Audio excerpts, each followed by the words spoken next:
इस वीडियो में हम डिस्कस करेंगे फ्रांसीसी क्रांति की बौद्धिक पृष्ठभूमि, intellectual background of French revolution.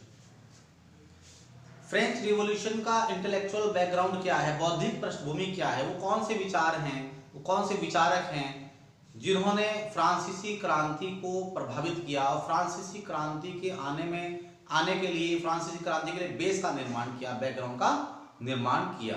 तो इसमें ये हम सब चर्चा करेंगे इस टॉपिक में। इसमें सबसे शुरू में हम लेंगे जो थिंकर हैं वो मॉन्टेस्क्यू।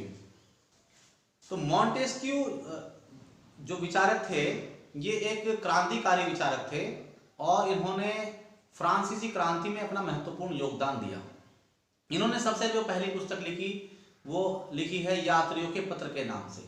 और यात्रियों के पत्र में इन्होंने तत्कालीन जो समाज व्यवस्था थी, जो सोशल सिस्टम था, उसकी जो कमियां थी उनकी आलोचना की, उनको क्रिटिसाइज किया और बताया कि इनसे किस प्रकार से समाज में प्रॉब्लम्स क्रिएट हो रही हैं, समाज की जो समस्याएं हैं वो किस प्रकार से बढ़ रही हैं, और ये सब चीजें इन्होंने डिस्कस किया। व्यक्तिगत स्वतंत्रता को इन्होंने बहुत ज्यादा महत्वपूर्ण माना। इन्होंने उस समाज में जबकि स्वतंत्रता, समानता जैसे जो आधुनिक मूल्य हैं उनका कोई स्थान नहीं था, उस समाज में इन्होंने स्वतंत्रता को बहुत महत्वपूर्ण माना। इन्होंने जो मुख्य कार्य किया है वो शक्तियों का पृथक्करण का सिद्धांत है। इन्होंने पुस्तक लिखी, एक बुक लिखी जिसका नाम है स्पिरिट ऑफ लॉज, यानी कानून की आत्मा। इसमें इन्होंने अपना प्रमुख जो प्रसिद्ध सिद्धांत है वो शक्तियों का पृथक्करण का सिद्धांत प्रस्तुत किया, principle of separation of powers. उसमें इन्होंने प्रतिपादित किया है कि कानून का बनाना, कानून को लागू करना और कानून को परिभाषित करना, ये तीन काम हैं। जब तक ये तीनों काम एक ही व्यक्ति या एक ही संस्था के अंतर्गत आएंगे तब तक न्याय असंभव है, जस्टिस इम्पॉसिबल है तब तक जब तक सेपरेशन ऑफ पावर्स नहीं होगा। उन्होंने कहा कानून का बनाना अलग अलग लोगों के हाथ में होना चाहिए, कानून को लागू करना अलग होना चाहिए, अलग लोगों के हाथ में होना चाहिए, और कानून को परिभाषित करना अलग लोगों के हाथ में होना चाहिए। जब तक ये तीनों काम एक ही व्यक्ति या संस्था के द्वारा किए जाते रहेंगे तब तक न्याय नहीं हो सकता। तो इन्होंने क्रांति की बात नहीं की, डायरेक्ट क्रांति की बात नहीं की, लेकिन अब सब फ्रांसीसी जो समाज है, फ्रांसीसी जो राजनीतिक व्यवस्था है, वहां पर सारी शक्तियां किस में केंद्रित है, एक राजा में केंद्रित है। और मॉन्टेस्क्यू अपना सिद्धांत, अपना जो प्रिंसिपल बता रहे हैं उसमें कह रहे हैं कि अलग अलग सेपरेट कर दीजिए पावर्स को। तो ये डायरेक्ट नहीं लेकिन इनडायरेक्टली जो है तत्कालीन जो राजनीतिक व्यवस्था है उस पर एक कड़ी चोट है, उस पर एक इनडायरेक्ट वे में ये उस पर डायरेक्ट इनडायरेक्टली एक तरह का प्रहार है, और ये इसने बहुत बड़ा प्रभाव उत्पन्न किया। लोगों को समझ में आने लगा, तो लोगों की इन्होंने जिस तरह से इसको प्रस्तुत किया तो लोगों की जो है ना वो इंस्पायर्ड हुए और उनको अंदर एक तरह से ये जागृति आई, जागरण आया कि हम जो है ना ये किस तरह से अपनी स्थिति को, अपनी परिस्थितियों को बदल सकते हैं, अपने कष्टों से मुक्त हो सकते हैं। तो वर्तमान व्यवस्था में, वर्तमान जो राजनीतिक व्यवस्था थी, उस समय की जो राजनीतिक व्यवस्था थी फ्रांस की, उसमें तीनों चीजें, तीनों शक्तियां, कानून को बनाना, कानून को लागू करना और कानून को परिभाषित करना एक ही व्यक्ति में केंद्रित थी। तो उन्होंने कहा कि सेपरेशन ऑफ पावर कीजिए, तब तक आप न्याय नहीं कर सकते। तो लोग इससे बहुत प्रभावित हुए और उन्होंने समझ लिया कि वर्तमान राजनीतिक व्यवस्था में उनके दुखों का अंत नहीं हो सकता, इसलिए उन्हें क्रांति करने की प्रेरणा प्राप्त हुई। तो उसके बाद हम दूसरा जो थिंकर लेंगे वो वोल्टेयर। वोल्टेयर जो फ्रांस का जनसाधारण है उनमें राजा वोल्टेयर के नाम से प्रसिद्ध थे। इन्होंने तत्कालीन भ्रष्टाचार और राजनीतिक व्यवस्था, धार्मिक व्यवस्था सभी की कटु आलोचना की। उस समय के फ्रांस में जो परिस्थितियां थी वो ऐसी नहीं थी कि आप कुछ भी बात अपनी रख सके, अपने विचारों को प्रस्तुत कर सके। विचारों की स्वतंत्रता लोगों को प्राप्त नहीं थी, आजादी नहीं थी बोलने की कि कुछ भी आप बोल दीजिए। तो आप उस कठिन समय में उस जो रेस्ट्रिक्शंस लागू थे गवर्नमेंट की तरफ से, उन हालात में भी इन्होंने लगातार अपने लेखन के जरिए से, अपने जो विचारों के जरिए से लोगों में जागृति उत्पन्न की और विचारों की स्वतंत्रता को प्रमुख रूप में स्थापित किया। तर्क को इन्होंने प्रमुख रूप से स्थापित किया।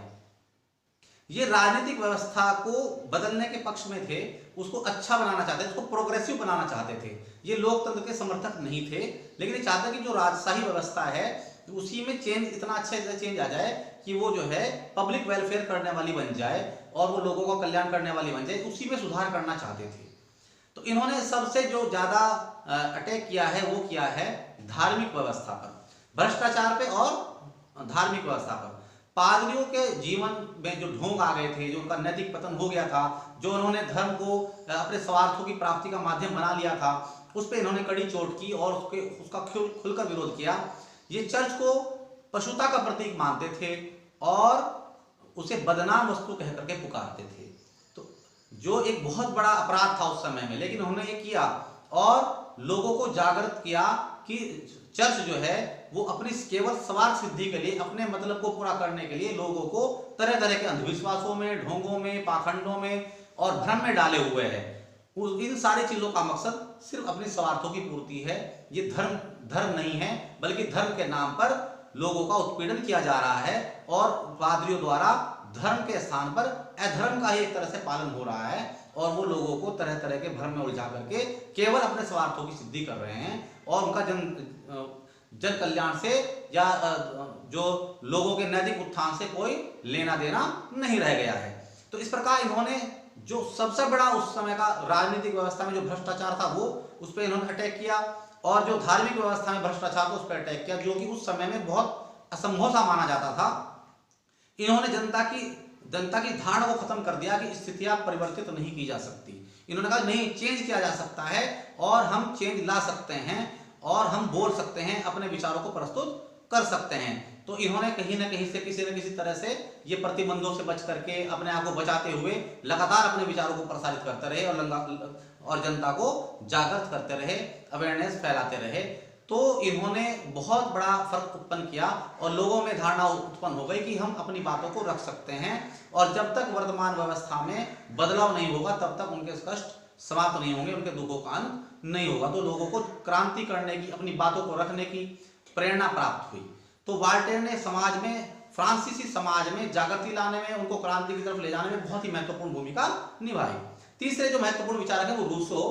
तो रूसो जो है, इनका ये थोड़ा सा अलग है, इनका ये अधिक प्रसिद्ध हुए, बहुत प्रसिद्ध हुए इसी वजह से कि इन्होंने थोड़ा अलग तरह से प्रस्तुत किया। इन्होंने कहा कि वर्तमान सामाजिक व्यवस्था और वर्तमान राजनीतिक व्यवस्था में सुधार की कितना ही सुधार कर लिया जाए, इसमें कितने ही पैबंद लगा दिए जाएं, लेकिन ये लोगों का कल्याण नहीं कर सकती, क्योंकि इसमें मनुष्य के स्वतंत्र होने की संभावना ही नहीं है।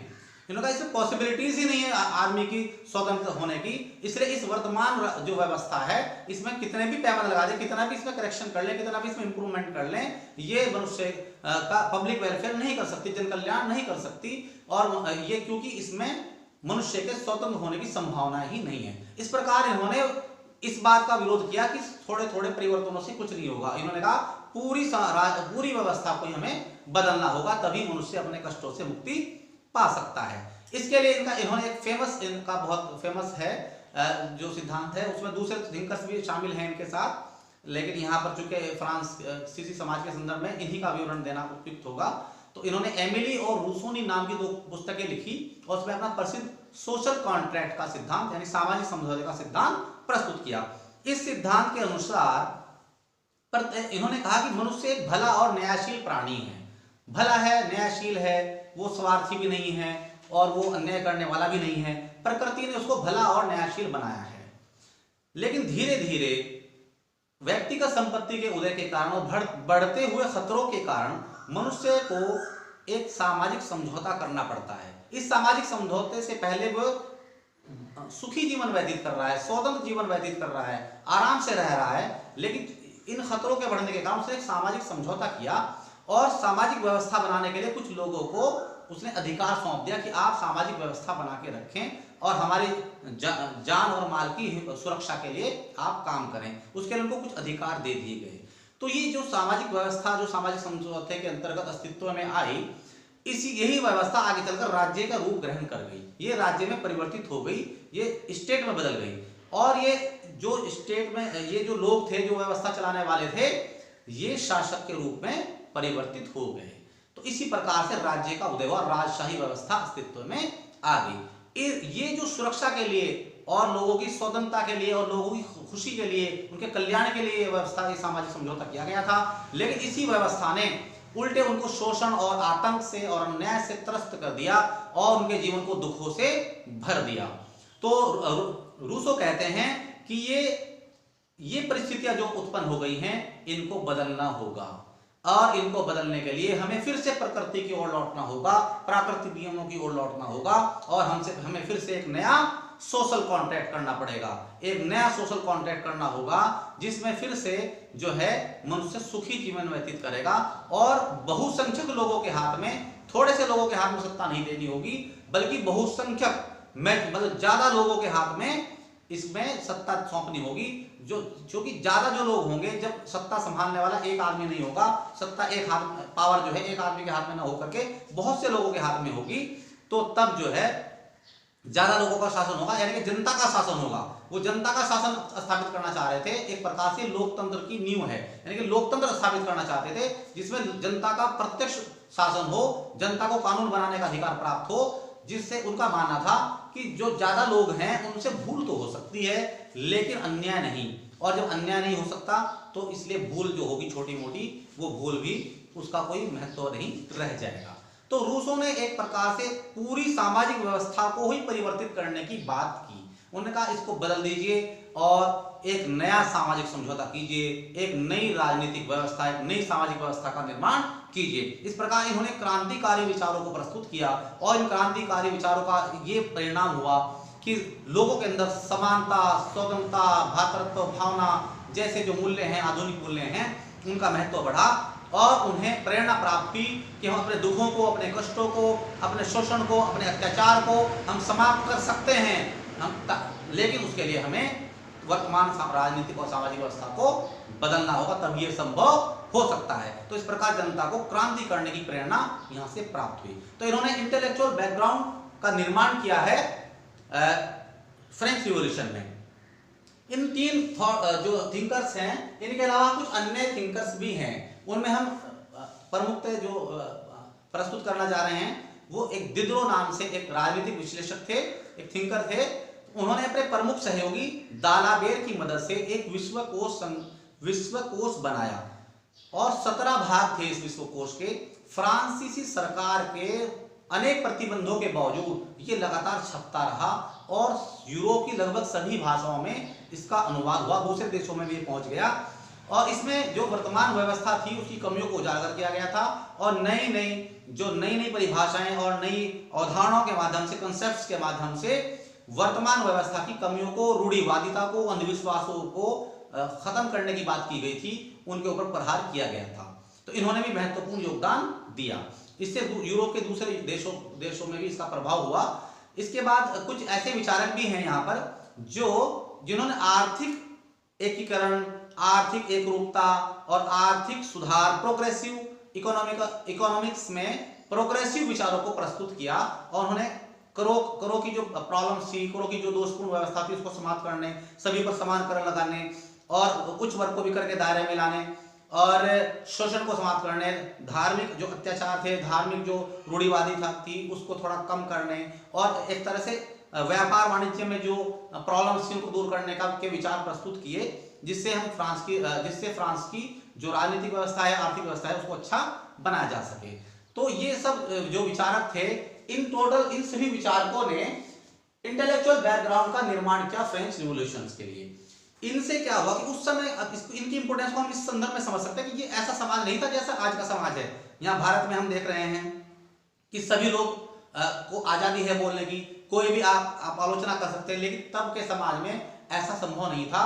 ये बहुत बड़ा खतरा था कि आप किसी राज व्यवस्था के खिलाफ, प्रशासनिक अधिकारियों के खिलाफ आप बोल नहीं सकते थे, आपको विचारों की स्वतंत्रता प्राप्त नहीं थी और धार्मिक अधिकारियों, पादरियों के खिलाफ, चर्च के खिलाफ तो बोलने का सवाल ही पैदा नहीं होता था। तो ये बहुत बड़ी बात थी इन विचारकों की कि उन्होंने तमाम खतरों को उठाते हुए और हर तरह की जो प्रतिबंध थे उनको एक तरह से उनकी परवाह न करते हुए और किसी न किसी तरीके से अपने विचारों को फैलाया और एक ऐसे समाज में जहां विचारों की स्वतंत्रता प्राप्त नहीं थी, विचारों की स्वतंत्रता को स्थापित किया, समानता और स्वतंत्रता की बात की और नए क्रांतिकारी विचारों को प्रस्तुत किया, जिनसे फ्रांस की जो जनता थी वो अपने दुखों से मुक्त हो सके, अपने कष्टों से मुक्त हो सके और अत्याचार से और शोषण से अपने आप को भी और अपने देश को भी मुक्त कर सके।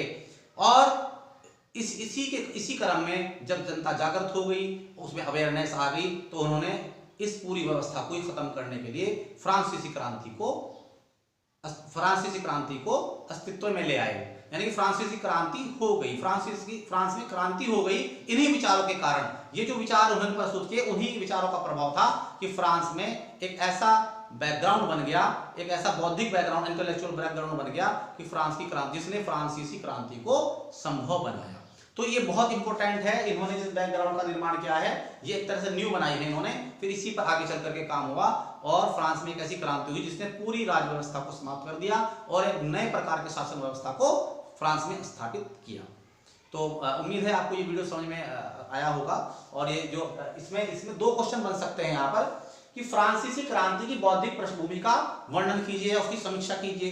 दूसरा क्वेश्चन ये भी बन जाएगा इसमें, यहीं पे इसी आंसर में से ये क्वेश्चन भी बन जाएगा कि फ्रांसीसी क्रांति की बौद्धिक पृष्ठभूमि के निर्माण में वोल्टेयर, रूसो और मॉन्टेस्क्यू के योगदान का वर्णन कीजिए। या तीसरा क्वेश्चन बन जाएगा फ्रांसीसी विचारकों का फ्रांसीसी क्रांति के बौद्धिक पृष्ठभूमि के निर्माण में क्या योगदान है, या फ्रांसीसी क्रांति में क्या भूमिका है फ्रांसीसी विचारकों की। इस प्रकार से कई तरह से क्वेश्चंस बन जाएंगे, उन सब का आंसर आप इसी तरह से लगभग देंगे।